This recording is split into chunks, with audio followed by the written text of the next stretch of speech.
Vedanta limited और साथ में Vedanta oil and gas, total दो कंपनीज के बारे में इस वीडियो में बात करेंगे। थोड़ा सा फंडामेंटल, थोड़ा सा financial Vedanta oil and gas के समझने की कोशिश करेंगे और साथ में एक्सपेक्टेशन से हटकर क्या एक रिक्वायर्ड चीज होती है किसी भी कंपनी में जो एक इन्वेस्टर ढूंढता है, इस पॉइंट को भी समझेंगे जो कि बहुत जरूरी होती है हर कंपनी के लिए। वीडियो को प्यार से देखना। शुरुआत करते हैं आपके वेदांता लिमिटेड से। कल परसों और उसके पहले के 2-4 वीडियोस अगर आप लोगों ने देखे मेरे चैनल पर वेदांता लिमिटेड से रिलेटेड, तो आपको मालूम है कि हम हर एक नए कंसोलिडेशन पर बार बार आ रहे हैं।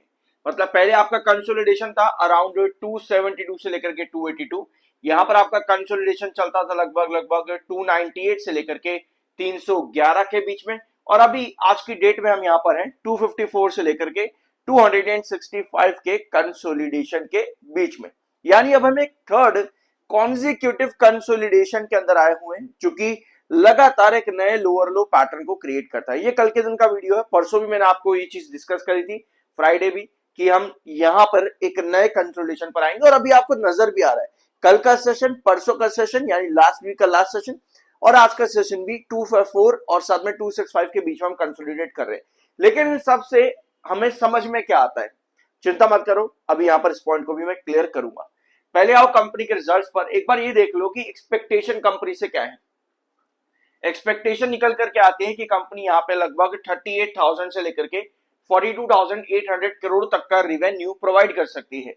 ये एक बहुत बढ़िया नंबर होगा अगर कंपनी वेदांता लिमिटेड इतना बड़ा रिवेन्यू एक्सपेक्टेशन और एस्टिमेट्स को अचीव कर जाए। ये एक बड़ा नंबर पता है क्यों होगा? रीजन इसका ये है कि पिछले साल जून कंपनी का बहुत बढ़िया रहा था। इनफैक्ट कंपनी एक साल के अंदर अंदर इतना बड़ा रिवेन्यू किसी ना किसी क्वार्टर में प्रोवाइड कर ही देती है। हो सकता है कि स्पेसिफिकली कोई ना कोई डेफिनेटली कोई रीजन रहा होगा, कंपनी के अलग कमोडिटीज के अंदर कंपनी ने कुछ बड़ा एक्सपेंशन किया होगा जिसकी वजह से कंपनी इतने बड़े रिवेन्यू ग्रोथ पर आई। मैंने एक वीडियो और लिया है अपने चैनल पर क्वार्टर वन के प्री एनालिसिस को लेकर के, वेदांता लिमिटेड का ही, जहां पर मैंने आपको कंपनी के पूरे सेगमेंट्स के बारे में बताया है पिछले साल के, जाकर के देख सकते हो, बहुत इंफॉर्मेशन और डिटेल आपको वहां पे मिल जाएगी। सो कंपनी को अल्टीमेटली 48% के अराउंड का ग्रोथ चाहिए year on year basis on 37,824 crore पे। बट स्टिल क्या कंपनी इतना बड़ा ग्रोथ दे पाएगी? इतना बड़ा ग्रोथ देने का मतलब ये है कि कंपनी को यहां पर around 1900 plus, that 19,000 plus, sorry, that means कि अराउंड 58, 55, 56 करोड़, 1000 करोड़ के आसपास का रिवेन्यू कंपनी को देना है 58% का ग्रोथ मेंटेन करने के लिए। क्या ये अचीवेबल है? ऑल दो एक्सपेक्टेशन क्या बता रही है, अराउंड 42,000 से लेकर के 38,000 के बीच में एक्सपेक्टेशन ये है। पर स्टिल अगर कंपनी मैनेज कर पाती है इतना रिवेन्यू जनरेट करने में भी, तब भी एक क्वार्टर रिजल्ट कंपनी का काफी हद तक स्टेबल हो सकता है, क्योंकि रिवेन्यूज काफी ज्यादा नीचे है पिछले 3 क्वार्टर में, और पिछले साल कंपनी का रिवेन्यू काफी ऊपर था। तो रिक्वायर्ड और एक्सपेक्टेशन बहुत ज्यादा हाई यहां पर है, ठीक है। और प्रॉफिट ग्रोथ पर भी कंपनी को अराउंड 71% का ग्रोथ लेकर के आना है। कुछ भी यहां पर कंपनी के एक्सपेक्टेशन के करीब भी अगर चीजें निकलती हैं तो वो काफी बढ़िया होगा वेदांता लिमिटेड के लिए। टेक्निकली 23.9 पर आपका एमएफआई है, 33.2 पर आपका आरएसआई है। आज से लगभग 2 सेशन पहले आपका आरएसआई बुलिश था, वेरस एमएफआई अराउंड 40 पर था। लेकिन अभी आपका एमएफआई जो है वो बुलिश है और आपका आरएसआई इस समय न्यूट्रल हो रखा है। अगर आप लोगों ने थर्सडे और फ्राइडे के वीडियोस देखे हैं तो ये आपको याद होगा। और सेलर कितने इस समय है? अराउंड 6,90,000 सेलर है एंड 3,78,000 बायर है। तो वही चीज यहाँ पर वेदांता लिमिटेड में आपको देखने को अभी भी आज के सेशन में भी मिल रही है कि वेदांता लिमिटेड जैसे ही आपके इस कंसोलिडेशन जोन के अंदर आया हुआ है 265 से लेकर के 254 इनफैक्ट ये पूरा एरिया 254 के अंदर कवर अप होगा, क्योंकि 1 आवर टाइम फ्रेम है तो चार्ट्स काफी ज्यादा चेंज हो जाते हैं, लेवल्स काफी चेंज होते हैं।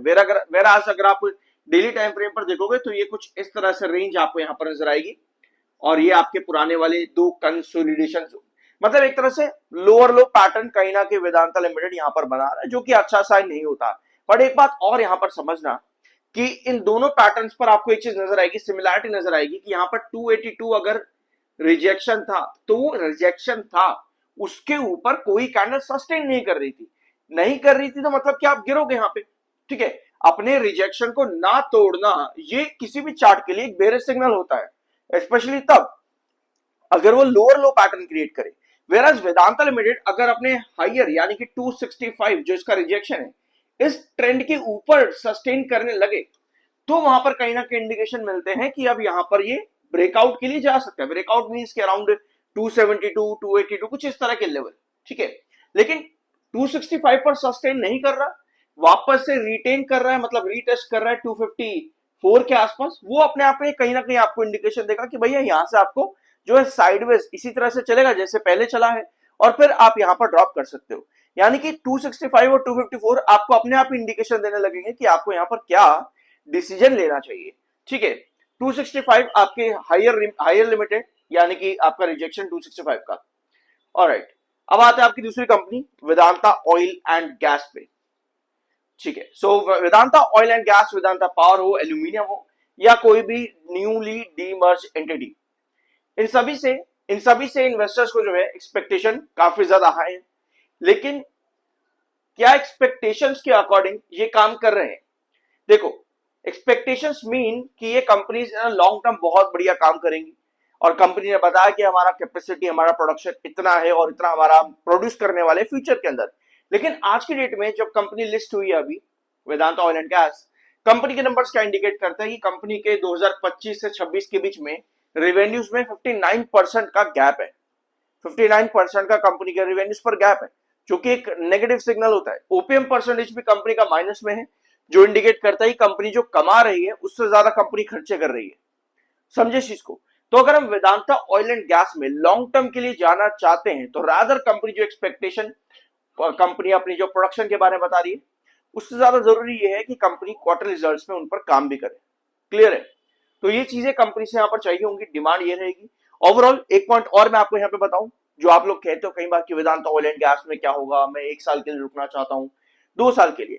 तो सिंपल सी बात यही है कि जो अभी कंपनी नंबर शो कर रही है 191 करोड़ का कंपनी का लॉस है यहाँ पे, 188 करोड़ से, मतलब लॉस, यहाँ पर कंपनी लॉस मेकिंग में ही है, ठीक है।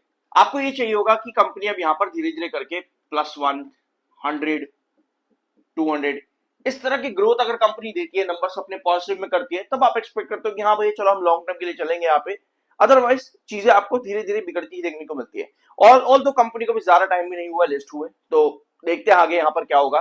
कंपनी के रिजल्ट से आपको सारे इंडिकेशन और हिंट यहाँ पर देंगे। 51 करोड़ 94 लाख इस समय सेलर है, एंड 28 करोड़ 18 लाख इस समय बायर है। तो बायर और सेलर का डिफरेंस भी आज के दिन ज्यादा है। सब्सक्राइब जरूर कर देना, आई एम NRSM सर्टिफाइड। और ये है वेदांता ऑयल एंड गैस का चार्ट पैटर्न, ठीक है। डेली टाइम फ्रेम पर आपको एक ही चीज यहां पर नजर आ रही है कि 7 EMA के पास में जो है स्टॉक अचीव नहीं कर पा रहा है, 7 EMA को अल्टीमेटली अचीव नहीं कर पा रहा है। ऑल्दो 7 EMA जो है आपका 21 EMA के ऊपर है, 7 EMA यहाँ पे 21 EMA के ऊपर है, जो कि एक पॉजिटिव साइन होता है। लेकिन कोई भी कैंडल सस्टेन नहीं कर पा रही है, बार बार आपके पास सेलर ही एक्टिव हो रहे हैं। ओवरऑल यहाँ पर जो आपका क्रूशियल बेस, सबसे इंपॉर्टेंट बेस जो बनता है वेदांता ऑयल एंड गैस के अंदर, वो है अराउंड 34.65 के करीब, ठीक है। सो देखते हैं यहाँ पर कंपनी किस तरह से रिजल्ट्स प्रोवाइड करेगी। और आज के दिन की कैंडल अगर इसकी बॉडी नीचे की तरफ और खींचती है दिन के आखिर में, ये एक बेयरिश इंडिकेशन देती है। अभी के लिए कैंडल कहीं ना कहीं इंडिकेशन दे रही है कि गिरावट कमिंग सेशन में थोड़ा सा रुक सकती है। 34.65 पर आपका इंपॉर्टेंट बेस है। ऑलराइट, वीडियो को ही एंड करते हैं। कुछ नया जानने को मिला हो सब्सक्राइब जरूर करना। मिलता अगले वीडियो में।